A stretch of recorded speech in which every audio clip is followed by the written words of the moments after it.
오늘 이 시간에는요, 주어진 말씀을 통해서 선교는 세상을 바꾼다라고 하는 제목으로 함께 생각해 보기를 원합니다. 1885년 부활절 미국의 두 젊은이가 인천의 제물포항에 입항하게 됩니다. 한 사람은 26살이었고 한 사람은 27이었습니다. 그들은 인천에 도착하기 2년 전에 미국 코너티켓의 하드포드라고 하는 곳에서 열린 신학생 집회에서 각각 하나님의 부르심을 깨닫게 되어지고 조선 땅에 가겠다라고 그렇게 결단하게 되어집니다.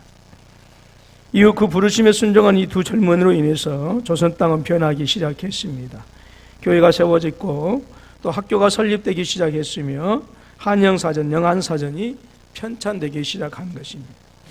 여성 근대화 교육이 시작되었고 후에는 민족의 꿈이었던 독립을 위한 독립신문 편집과 발간에도 관여했고요. 그들의 일대기를 정리한 한 종교비평가는 그들을 가리켜서 이렇게 평합니다. 그들은 격동의 구한말, 한국 종교, 정치, 교육, 문화 등 근대화에 공헌을 하였다. 그들이 누구일까요? 바로 언더우드와 아펜젤러 선교사입니다. 우리는 일본이 역사 왜곡을 많이 한다라고 하지만 실상은 우리 한국 역사 교과서처럼 역사를 왜곡하는 그 교과서가 없어요. 왜냐하면 근대화, 현대화에 있어서 가장 결정적인 역할을 한 그것이 바로 교회입니다. 그런데 여러분들이 이제 교과서를 펼쳐보게 되어지면 그 구한말 그리고 그 격동기 때 한국 교회가 어떤 역할을 했는가에 대해서는 불과 몇 줄에 불과해요. 그래서 어떤 의미에서는 한국 지금 현대 교과서야말로 가장 큰 역사 왜곡을 하고 있어요. 일본이 역사 왜곡하는 그것하고는 비교할 수 없을 정도로 역사 왜곡을 많이 합니다. 여러분, 만약에 한국에 교회가 없었다고 한다면, 이 선교사들이 없었다고 한다면 글쎄요, 우리는 어쩌면 필리핀이나 동남아와 같은 아직도 여전히 가난에서 벗어나지 못하는 그런 시대를 맞이해 살아가고 있을지도 몰라요. 그런데 한국 역사는 이런 부분에 대해서 너무 많이 침묵하고 있어요. 오늘 저와 여러분들이 우리 학생들이 기도해야 될 이유, 또 공부해야 될 이유도 이 왜곡되어져 있는 기독교의 역사를 바르게 밝힐 수 있어야 돼요. 또 우리 청년들이 기도해야 될 제목이 우리가 기도해야 될 제목입니다. 오늘 본문 말씀은 마치 언더우드와 아펜젤러가 태평양을 건너서 조선 땅에 도착한 것처럼 주님께서 보내시는 땅을 향해서 배를 타고 지중해를 건너가고 있는 두 사람을 소개하는 말씀입니다. 바로 바나바와 사울에 대한 이야기입니다. 본문 4절을 다시 한번 읽어보도록 할까요? 시작. 두 사람이 성령의 보내심을 받아 실루기아에 내려가 거기서 배 타고 그브로에 가서 그랬습니다. 배를 타고 그브로에 가서, 이 짧은 한 구절이 여러분 세상을 바꾸는 위대한 시작이었다라고 하는 것입니다. 그 당시 아무도 이 두 사람의 이 여행이 세상을 바꾸는 그러한 발걸음이었다라고 하는 것은 상상하지 못했어요. 왜 그렇습니까? 그브로에 가기 위해 내려간 이 실루기아에 몰려든 이 북적거리는 사람들의 틈에서 이 바울과 이 바나바의 행색은 그야말로 초라하기 그지없었다라고 하는 것이죠. 실루기아는 안디옥에서 서쪽으로 약 26km 떨어진 지중해의 항구 도시입니다. 헬라어로 셀류케이아라고도 부르기도 하는데요. 거대한 헬라 자국을 일으킨 알렉산더 대왕이 33세 젊은 나이에 요절하고 맙니다. 그리고 나서 중동 지역을 그의 장구들 몇몇이서 이제 석권하게 되었는데 이집트를 중심으로 해서 프톨레미 왕조, 그리고 그리스 이제 시리아를 중심으로 해서 셀류코스 왕조가 세워지는데 이 셀류코스 1세가 자신의 이름을 따서 만든 이 거대한 항구 도시가 바로 이 셀류케이아라고 하는 것이죠. 그로부터 300년이 지난 후에 그 땅은 이제 로마 제국의 식민지가 되어졌고 로마 황제는 이 셀류케이아를 거대한 항구 도시로 만들었습니다. 우리가 그 이스라엘에 가게 되어지면 가이사랴 지방이 항구 도시가 있어요. 그것은 사도 바울이 그것을 로마로 압송되었던 항구 도시입니다. 그런데 이제 헤롯 대왕이 로마 황제 카이사르에게 이제 그 만들어서 헌정한 도시인데 그 어마어마한 그런 이제 그 도시였습니다. 바로 이와 같이 자기의 이름을 따서 이제 거대한 항구 도시를 만들었다라고 하는 것이죠. 제가 이제 여기서 하고 싶어 하는 말씀을 드리고 싶어 하는 것은 이 거대하고 화려한 황제의 도시 셀유케이아, 인생의 욕심과 더 많은 욕망을 채우기 위해서 저마다 화려한 시장을 하고 여행을 떠나는 사람들 속에서 이 바울과 바나바는 어느 누구의 관심도 가지지 못하는 정말로 별 볼 일 없는 사람들처럼 지극히 평범한 사람들로 보였다라고 하는 거예요. 그러나 그 누구도 관심 갖지 않았던 이 아펜젤러와 언더우드라고 하는 불과 26, 27 먹은 이 두 청년이 조선에 도착하고 그 이후에 조선이 엄청난 변화를 일으킨 것처럼 성경의 역사는 이 바울과 바나바의 선교의 여행이 세상을 바꾸었다라고 그렇게 기록해 주고 있는 것입니다. 그러기에 세상을 바꾸는 의미 있는 인생, 그러한 인생을 살고 싶다라고 한다면, 또 그러한 교회가 되어지기를 원한다고 한다면 이 언더우드와 아펜젤러처럼 또 바나바 사울처럼 선교적인 삶을 살아야 되는 줄로 믿습니다.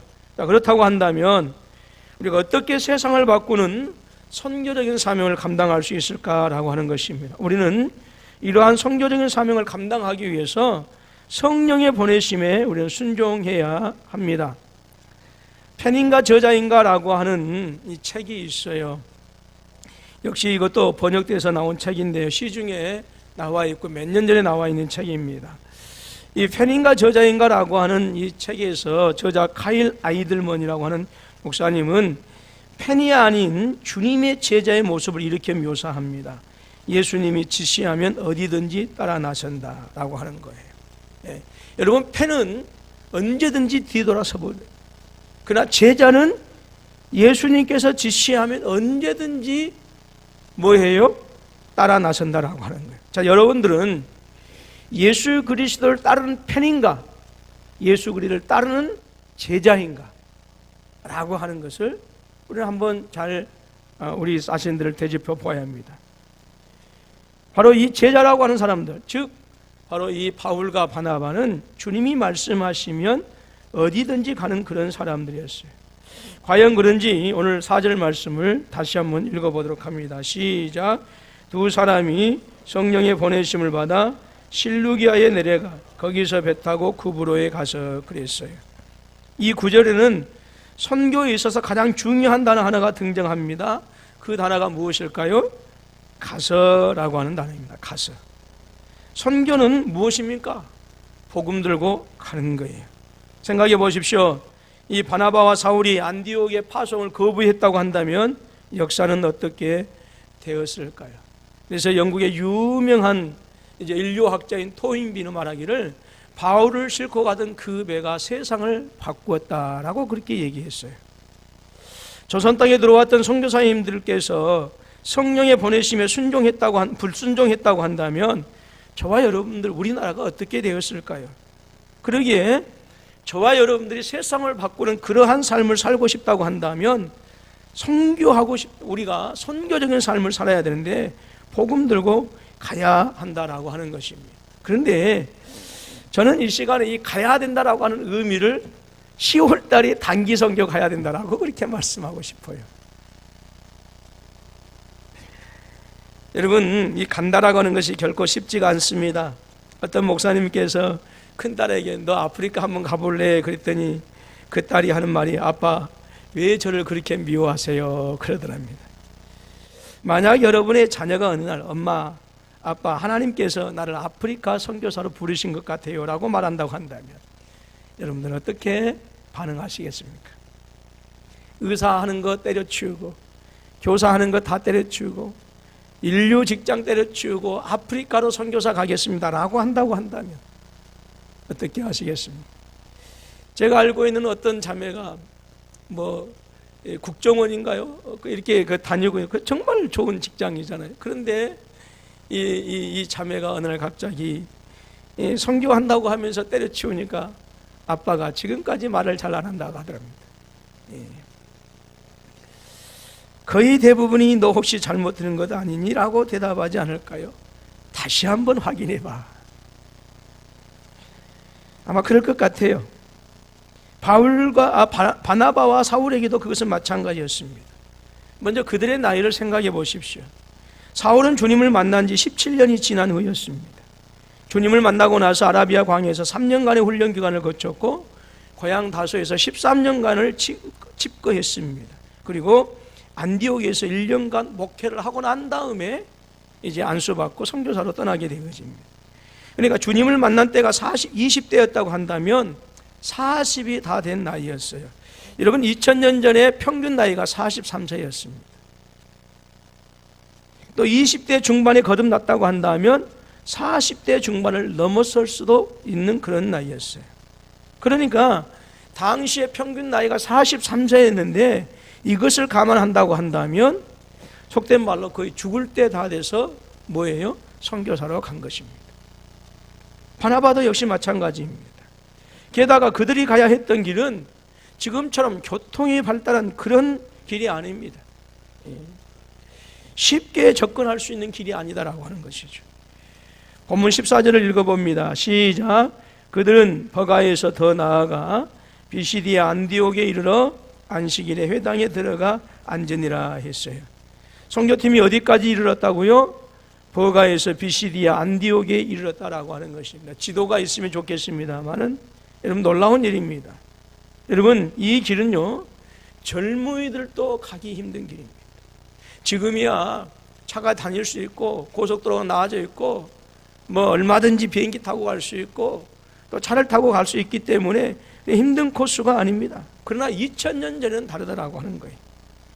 왜냐하면 버가에서 비시디아 안디옥 오늘날의 차도로만 따진다 하더라도 200km가 넘는 길입니다. 그 길을 가려고 한다고 한다면 타우루스라고 하는 험악한 산맥을 넘어야 하는 거예요. 그러니까 그냥 평지만 가는 게 아니고 200km를 걸어가야 하는데 거기에는 산맥이 있었다라고 하는 거예요. 게다가 그 길은 예로부터 강도와 산적들의 소굴이었습니다. 그래서 그들을 수행했던 마가 요한, 젊은 요한은 도저히 안 되겠다라고 그렇게 판단하고 집으로 돌아가 버리고 말았어요. 그런데 2000년 전은 이 초로의 나이에 접어든 이 두 사람이 이곳을 넘는다? 그것은 생명을 내걸면 안 되는 일이었다라고 하는 것이죠. 그런데 왜 그들은 이 길을 택할 수밖에 없었을까요? 왜 그런 고난을 감수하면서까지 선교를 감당해야 했던 것일까요? 과연 그럴 필요가 있었을까요? 도대체 왜 그랬을까요? 한마디로 그것은 미친 짓 아니었겠습니까? 정신 나간 짓이었다라고 하는 거예요. 근데 왜 그랬을까요? 그것은 성령께서 가라고 하셨기 때문에 그래요. 오늘 4절 앞 부분을 다시 한번 읽어보십시오. 두 사람이 누구의 보내심을 받아? 성령의 보내심을 받아 그랬어요. 분명히 안디옥 교회가 보냈는데 이 사도행전을 기록한 누가는 누가 보내셨다고 그랬어요? 성령이 보내셨다라고 하는 것입니다. 그렇습니다. 이 두 사람이 초로의 나이에도 불구하고 그 험난한 타우루스 산맥을 넘어서 비시디아의 안디옥에 간 것은 그들의 뜻이 아니고 오직 성령의 뜻이었다라고 하는 것이죠. 이 두 사람은 안디옥 교회를 떠나서 선교의 발걸음을 옮긴 것, 그것이 바로 순종이었다라고 하는 것입니다. 그렇기 때문에 오늘 세상을 바꾸는 선교적인 삶을 살고 싶다고 한다면 여러분 우리는 성령의 말씀에 즉각적으로 순종해야 되는 줄로 믿습니다. 그래서 성령의 또 감동에 순종할 때에 우리는 선교적인 삶을 살아갈 수가 있는 거예요.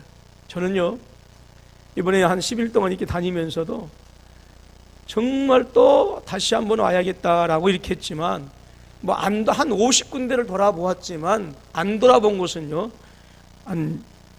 거의 한 1,500군데 될 겁니다. 그러니까 성경에 나오는 지명을 제대로 이렇게 돌아다니려면 1,500군데 이상을 돌아다녀야 돼요. 근데 한 50군데 갔으니까 갔다 왔다는 얘기도 못해요. 그래서 근데 이제 평신도들이 가게 되면 기념교도 많이 가고 이렇게 합니다만은 여러분 근데 제일 불편한 게 뭐였느냐? 뭐였을 것 같아요 저한테? 화장실이었어. 화장실. 네. 저는 왜 선교를 안 갑니까? 라고 물은다고 한다면 화장실 때문에 안 가요.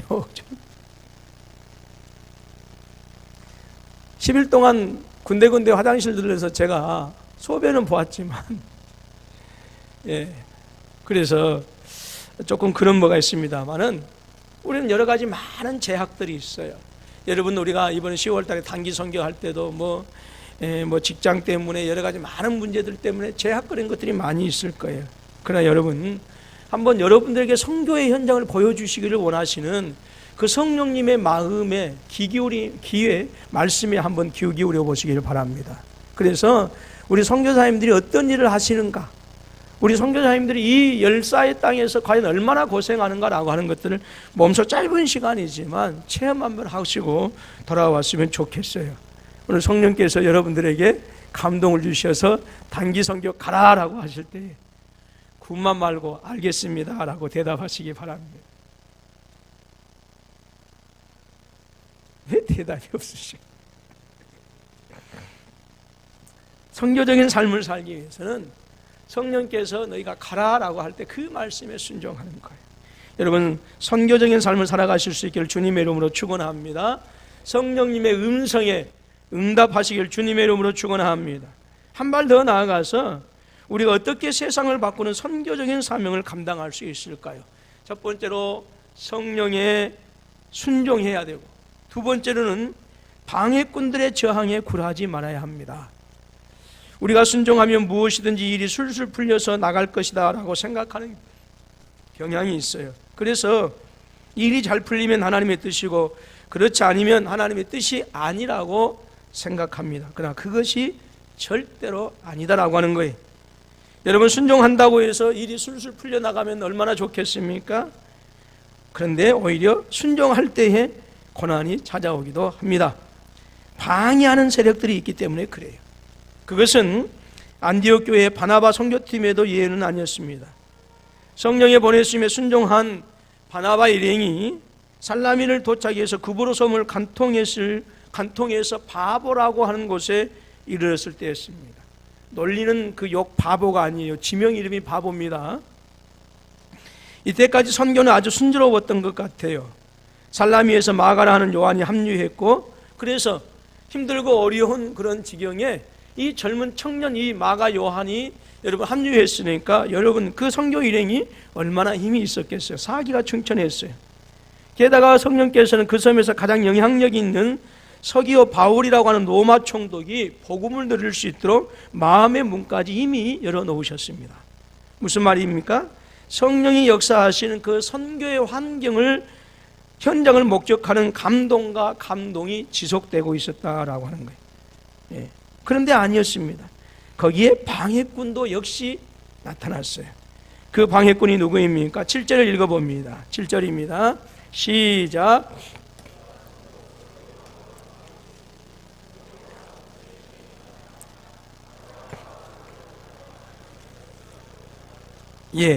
앞부분을 다시 한번 읽어보면 총독 옆에 누가 있었다라고 합니까?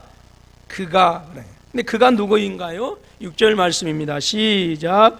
온 섬 가운데로 지나서 바보 이르러 바 예수라 하는 유대인 거짓 선지자인 마술사를 만나니 그랬어요. 누구라고 그래요? 바 예수라고 하는 유대인 마술사입니다. 거짓 선지자입니다. 그런데 그런 사람이 총독의 최측근으로 일하고 있었다라고 하는 것이죠. 아이러니한 것은 그의 이름이 누구라고요? 바 예수예요. 바 예수는 구원자의 아들이라고 하는 그런 뜻입니다. 예수의 히브리어는 무엇입니까? 여호수아예요. 그래서 이 구원자라고 하는 의미가 있고 이 바라고 하는 이 말은 아들이다라고 하는 뜻을 가지고 있어요. 그래서 바 예수라고 하는 구원자의 아들이다라고 하는 그런 뜻이에요. 바나바 일행이 총독은 물론 이 사람과도 분명히 악수를 하고 인사를 나누었을 거예요. 그때까지만 하더라도 이 바나바와 바울 일행은 이 사람이 자신들이 선교하고자 했을 때 그렇게 반대하리라고 하는 것은 생각하지 못했을 것입니다. 예수의 아들이라고 하는, 구원자의 아들이라고 하는 선한 뜻을 가진 이 바 예수가 설마 주 예수가 그리스도이시다라고 하는 복음을 막아 설 것이다라고 생각하지 못한 거예요. 그런데 아니었습니다.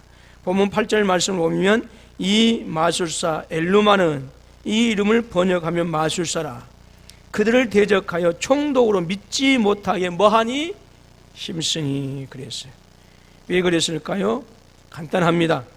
만약 총독이 예수 그리스도를 믿게 되어지면 최측근 점쟁이로서 취해왔던 모든 이권이 날아갈 수밖에 없었기 때문에 그래요. 그래서 힘을 다해서 막을 수밖에 없었던 것입니다.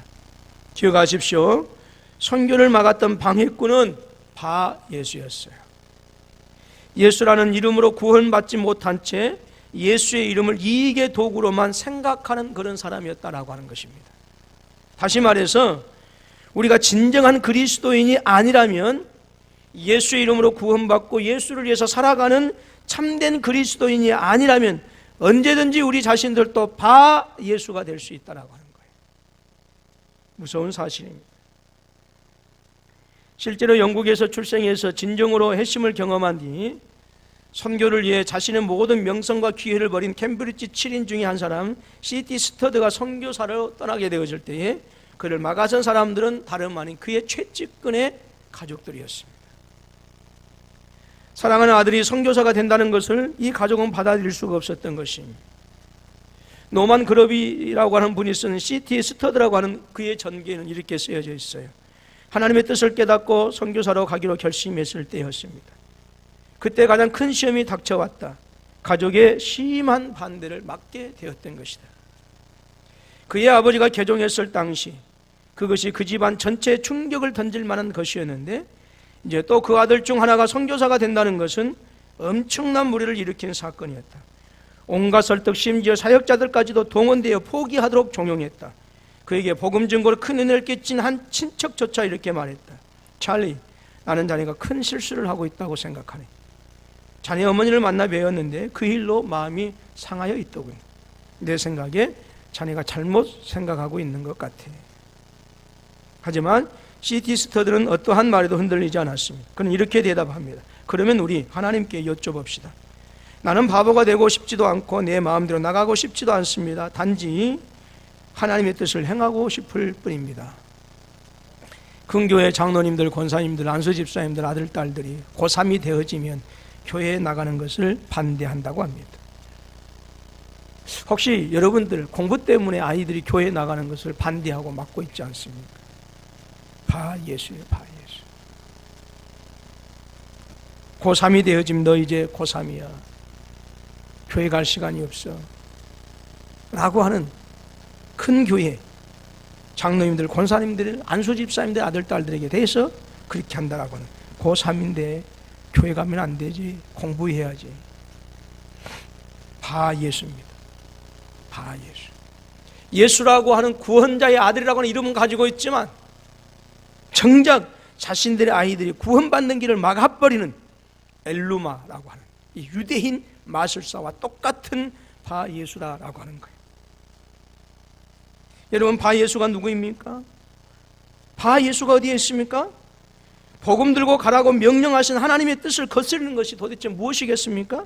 그것은 여러분, 우리의 가족도 우리를 말리는 어떤 사람도 아닙니다. 바예수.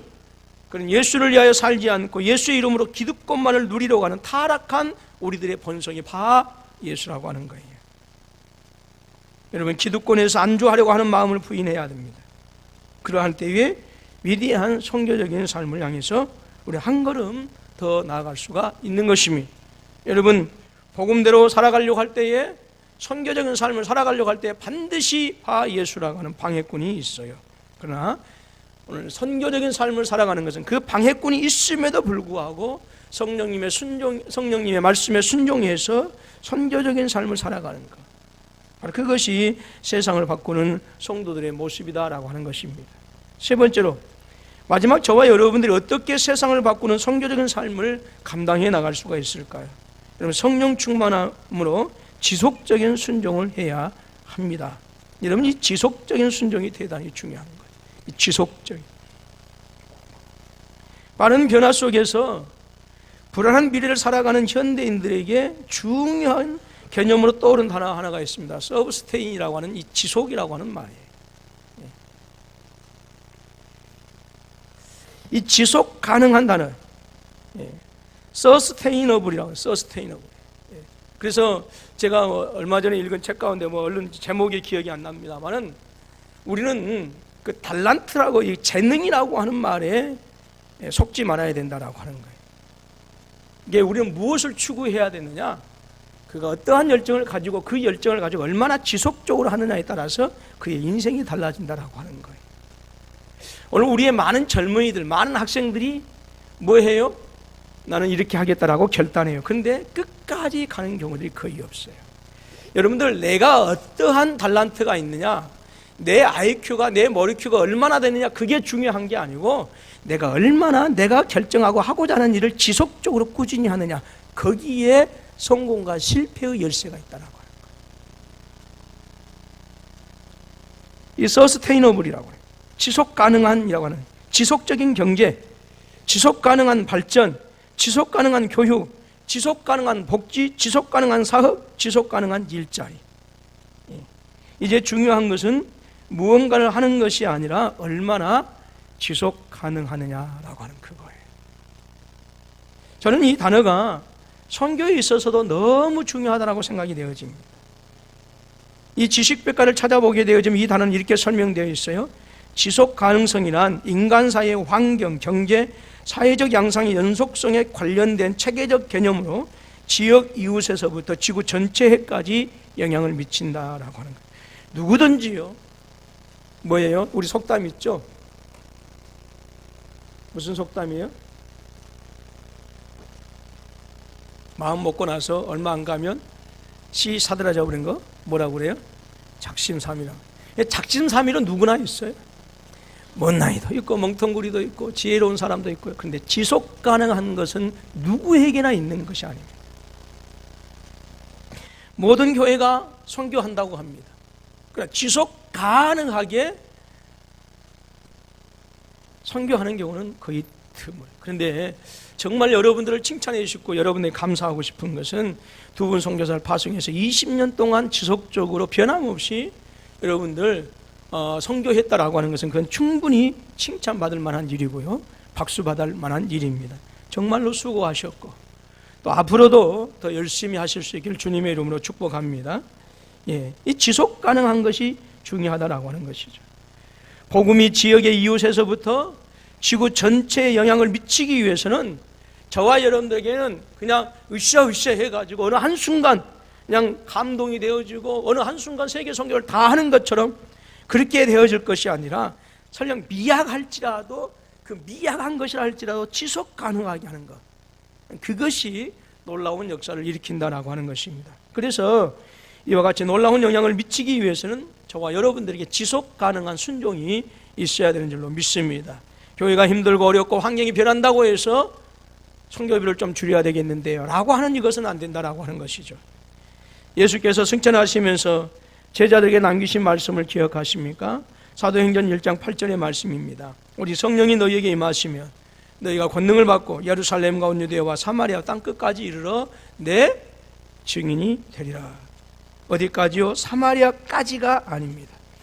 어디까지요? 땅끝까지입니다. 무슨 말입니까? 땅끝이 복음을 들을 때까지 지속적인 바로 순종이 있어야 된다라고 하는 것입니다.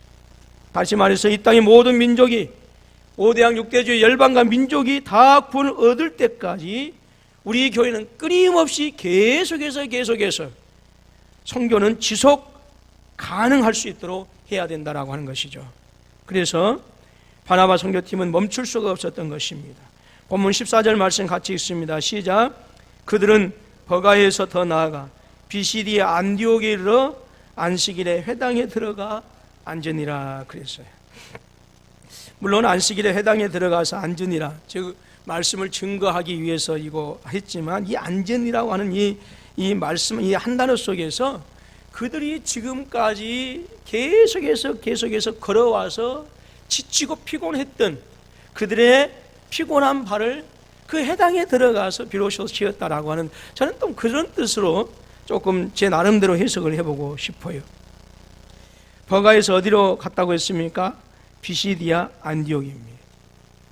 바예수라고 하는 이 방해꾼의 방해에도 불구하고 바나바 선교팀은 성령 충만한 사울로 인해서 바보에서의 선교에서 총독이 예수를 믿는 결실을 이제 보게 되어지고, 그리고 이때부터 이제 바울이 선교팀의 리더가 되어집니다. 보면 13절을 보게 되어지면 한번 읽어보도록 할까요? 13절입니다. 시작. 바울과 및 동행하는 사람들이 바보에서 배 타고 밤빌리아에 있는 버가에 이르니 요한은 그들에게서 떠나 예루살렘으로 돌아가고 그랬어요. 지금까지 이 바울과 바나바에 대해서 얘기할 때는 바나바가 앞섰어요. 그런데 지금부터는 바울이 이제 앞서게 되어집니다. 이 과거에 고대에 편지를 쓰고 어떤 글을 썼을 때 그 앞에 이름이 나와 있는 사람이 그 일행을 주도했다라고 하는 거예요. 그래서 리더의 이름을 앞세우는 유대인의 관례에 따라서 바울의 이름을 먼저 기록하고 있습니다. 큰 결실을 거두고 이제 무엇도 바뀌게 되었어요? 리더도 바뀌게 되어집니다. 그러면 여러분 좀 쉴 수 있어요. 이제 리더가 바뀌었으니까 바나바 입장에서 이제 모든 것을 자신이 책임졌다고 한다면 계속해서 해 나가야 되지만, 이제는 리더가 바뀌고 이제 모든 것이 이제 바울이 주도하게 되어지고 바울이 책임지게 되어집니다. 그러면 바나바 입장에서는 이제 바울에게 모든 것을 맡기고 중간에서 피곤하고 그래서 돌아올 수도 있습니다. 그런데 그러지 않았다라고 하는 것이죠. 앞에서 설명드린 것처럼 버가에서 비시디아의 안디옥까지 간다는 것은 생명을 담보하는 일이었어요. 젊은이들도 넘기 힘든 타우르스 산맥을 넘어야 했고, 그리고 그 과정에서 강도의 위협도 분명히 있었습니다. 일단 버가에서 쉬었다가 다시 돌아갈 수 있는 곳으로 가는 것이 현명한 처사입니다. 더구나 버가는 그때 당시에 유명한 아주 휴양지였습니다. 그렇기 때문에 이양이 왔다고 한다면 그 버가에서 며칠 휴양하고 갈 수도 있는 문제입니다. 그런데 바울이 계속 선교를 해야 한다고 고집을 부리면서 그래서 선교팀이 깨어지게 되어집니다. 바나바는 리더의 말에 순종했는데 마가라고 하는 이 청년 요한이 그만 중간에서 돌아가 버리고 말았어요.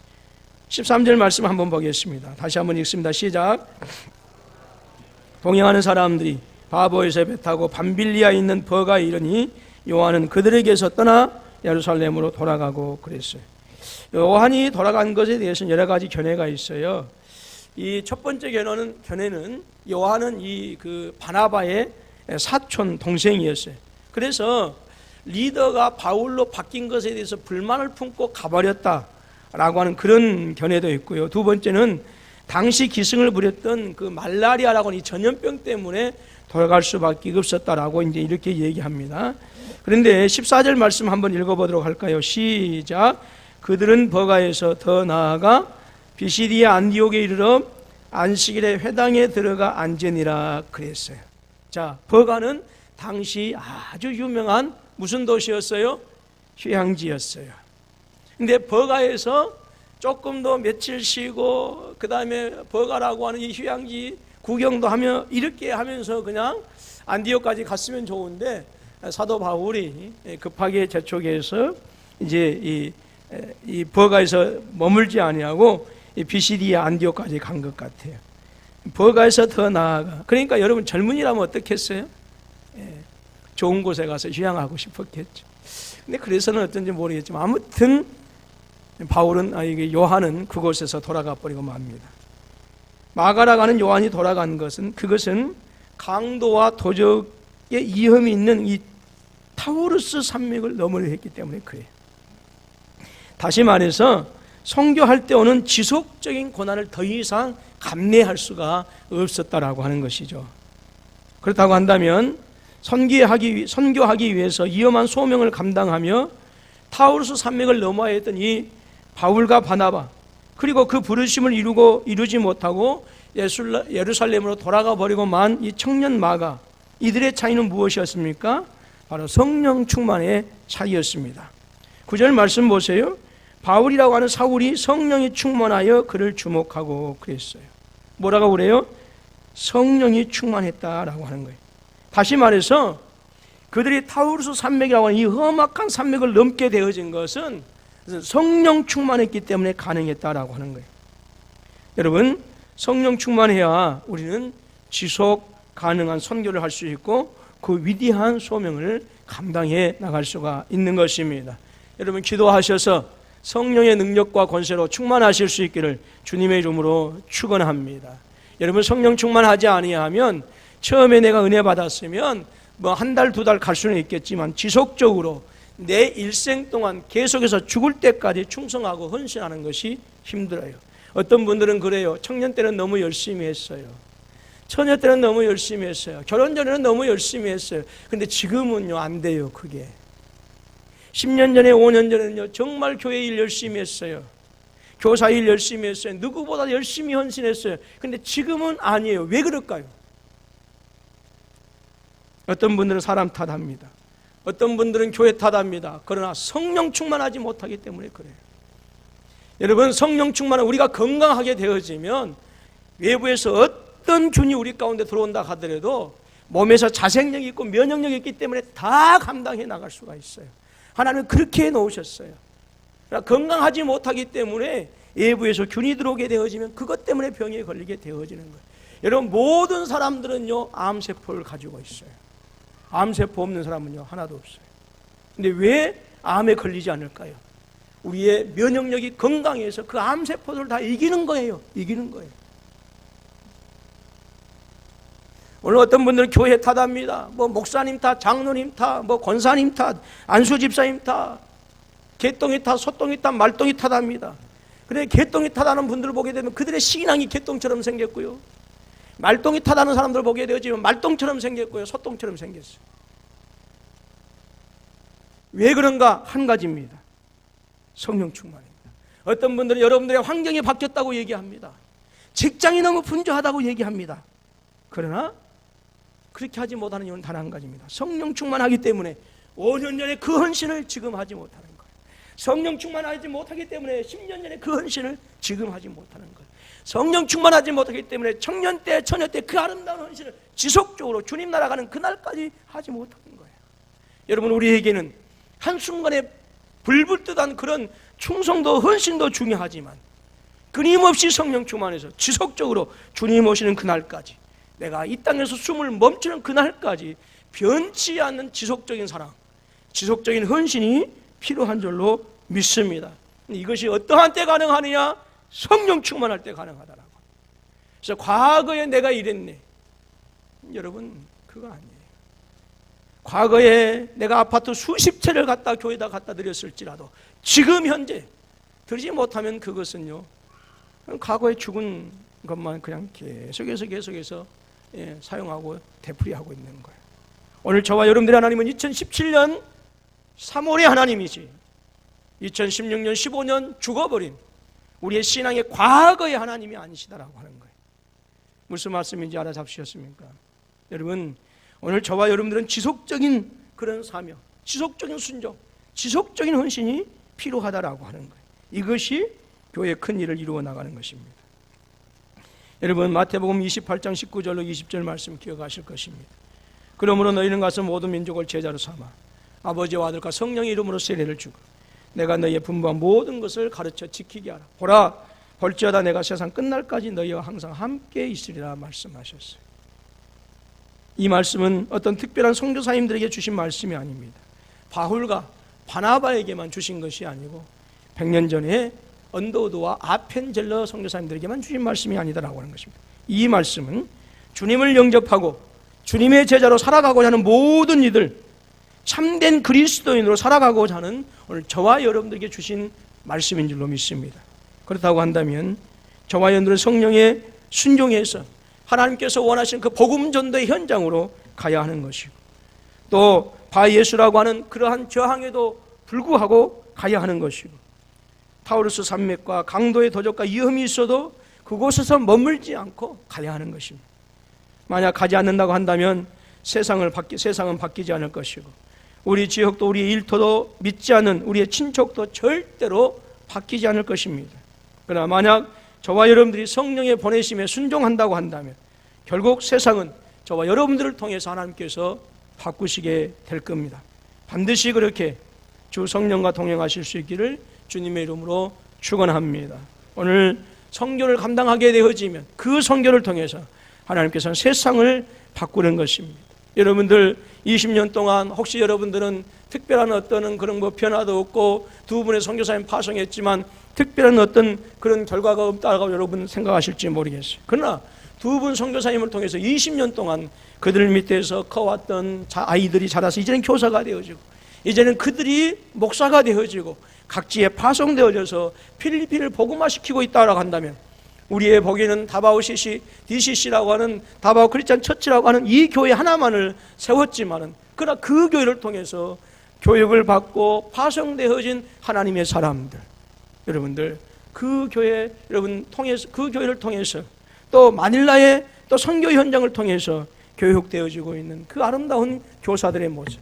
처음에 20년 전에 갔을 때는 이제 코흘리기의 아이에 불과했지만 그들이 자라서 이제는 그 다음 세대를 기르고 있는 교사로 자란다고 하는 그 사실들을 여러분들은 10월 달에 가시면 확인할 수 있어요. 그것을 보면 여러분들은 가슴이 벅차올라요. 재작년에 갔을 때 목사님 지금 저희들 교사들이요 저희들이 마닐라에 처음 왔을 때 코흘리기 같았고 지금 이 꼬마들 같이 했던 아이들입니다. 그런데 저들이 커서 이제는 자신을 도와서 이제는 아이들을 양육하고 교육하는 교사로 자라난다고 하는 것을 보게 되어지면 감동이 있을 수밖에 없어요. 저와 여러분들이 특별히 단기 선교 혹시라도 기도하셔서 가실 분들은 함께 동행하셔서 선교의 현장 속에서 우리가 말로만이 아니라 그 선교사님들의 땀을 보시고 눈물을 보시고 헌신을 보셔서 그래서 그들이 그 마닐라 땅을 바꾸고 다바오를 바꾸었던 것처럼 오늘 저와 여러분들 또한 우리의 가정을 바꾸고 또 우리의 삶의 현장을 바꾸는 그런 위대한 역사가 있어지기를 주님의 이름으로 축원합니다. 따라서 합니다. 선교는 세상을 바꿉니다.